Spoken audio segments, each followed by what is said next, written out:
second grade. It's me again. We've got another great book. This one is by Lisa Ernst. It's called Goldilocks Returns. Goldilocks and the Three Bears, told in a little different way.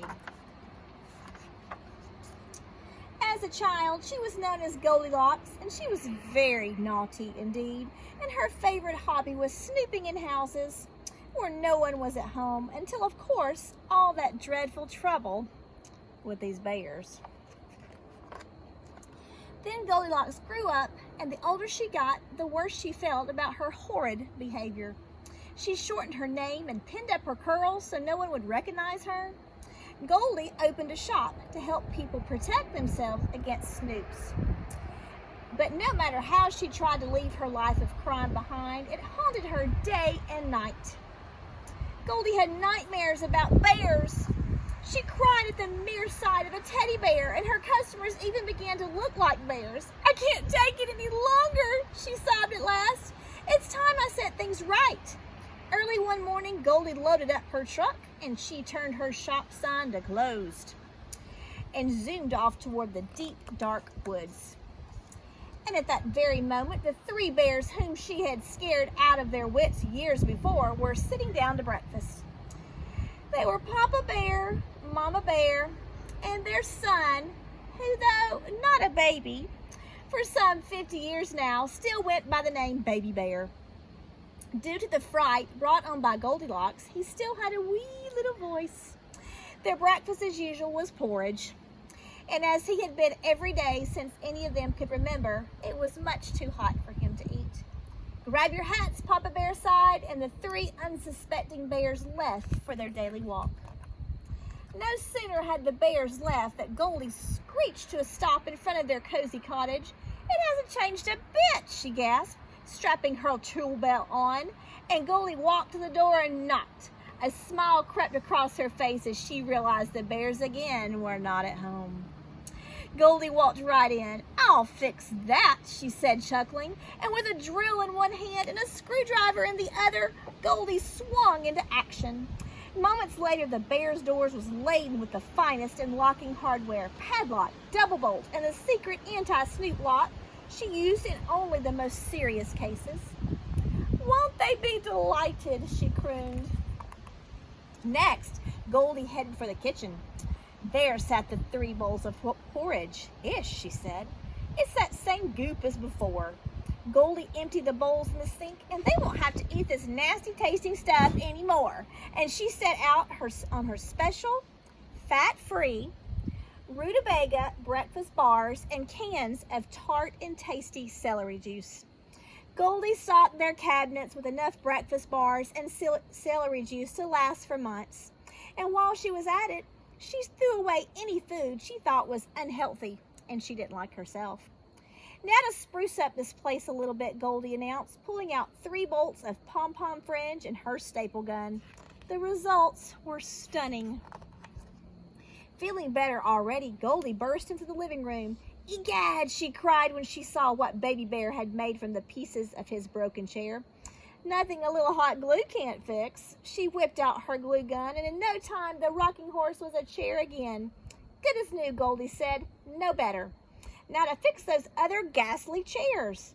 Even after all these years, Goldie still judged Mama Bear's chair too soft, Papa Bear's too hard, and the stuffing was quickly moved from one chair to the other.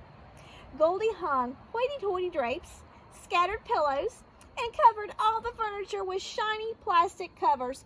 "Perfect at last," she declared. Goldie raced up the stairs to the three bears' bedroom. "Gosh," she said, testing the beds of Papa Bear and Mama Bear. "Just as I remembered. Too hard, too soft." And before you could say Rip Van Winkle, she had adjusted the stuffings to her finicky liking. Goldie sprayed ravishing roses perfume in the air and tied bouquets of plastic flowers around the room for a back-to-nature look. "It's glorious," Goldie sang, falling back on Baby Bear's bed to admire the room. "The bears will be so grateful." Suddenly, Goldie was exhausted, and once again, Baby Bear's bed was just right. Before she knew it, Goldie had drifted off to her most peaceful sleep in 50 years. The bears, meanwhile, were finally returning home from their walk. Seeing the truck, they began to worry. They hadn't had much luck with visitors in the past. "What on?" Papa Bear said, noticing the locks on the door. Then he heard Baby Bear squealing in the kitchen. "Oh no, oh my gosh, oh my heavens!" he cried in his wee little tiny voice. "Look, look!" With jaws dropping and eyes popping, the two older bears did just that. Papa Bear snarled at the side of the table and bellowed in his big, deep voice. "Someone's taken my porridge." Mama Bear nodded. "Someone has taken my porridge," she said in her medium-sized voice. And Baby Bear, discovering the mess in the sink, cried in his wee little voice, "Someone has taken my porridge and they've thrown it all away." Memory told the bears to race to the living room. It was a shocking sight. Papa Bear's knees buckled and he fell into his now poofy chair. "Someone," he growled, "has been fooling with my chair." Mama Bear dried hers and gasped, "Hard as a rock. Someone's been fooling with my chair." "Ah!" Baby Bear screeched, stomping up and down. "Someone's been fooling with my chair and they put it back together." All three bears ran helter-skelter up to the stairs. "P.U.!" Baby Bear gagged. "What's that smell?" "Ravishing roses," Mama Bear read, picking up the empty bottle from the floor. The two older bears did not even check their beds. They knew where to look. What they saw made their fur stand on end. Baby Bear began to tremble. "She's back!" he wailed, hoping it was all just a nightmare. "Someone's been sleeping in my bed, and here she is again!" And at that moment, Goldie's eyes popped open. "You're home!" Goldie shouted, crushing her bear with a hug and kissing their furry cheeks. The shocked bears opened their mouths to protest, but Goldie raced on. "Now don't thank me. I know you're terribly grateful. After all, I was the one who caused the trouble to begin with, of course. And I've made up for that." Goldie gleefully danced through the house, pointing out her deeds. "Naturally, I fixed that silly little chair," she said, "and got rid of that nasty porridge. The rutabaga breakfast bars are fat-free, so you might even be able to lose that extra weight there." She chuckled, tapping Papa Bear on his stomach. A growl began to grow in Papa Bear's throat, but before he could get it out, Goldie tossed him the keys to her fancy locks, hugged them all again, and climbed in her truck and was off. "Wait! Come back!" yelled the bears. But it did no good. As her truck rounded a curve in the road, the bears saw a flash of gold. Goldie, smiling, unpinned her curls and shook them out in the breeze.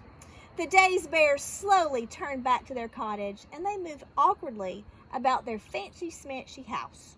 They couldn't eat, couldn't get comfortable in their chairs, and so finally they went to bed. No one slept a wink. The next morning, the three exhausted bears sat at the kitchen table, miserably staring at their rutabaga breakfast bars and celery juice. "Maybe we should go for a walk," Mama Bear suggested, and they all ran for their hats. The three bears set off through the woods, relieved to be out of their house. But just then, Baby Bear spied something through the trees. It was a very mischievous-looking little girl, skipping along a path that led straight to their cottage. "Oh no!" he panicked. "Not this again! We didn't lock the door! Quick! Stop her! She might eat our food! She might mess up the fancy things! She might break my chair!" The bears began to run after the girl, but then they suddenly stopped. "Eat the food?" asked Mama Bear. "Mess up the fancy things?" asked Papa Bear. "Break my chair?" repeated Baby Bear. Very slowly, they all smiled. And then, turning around, the bears happily continued on their walk.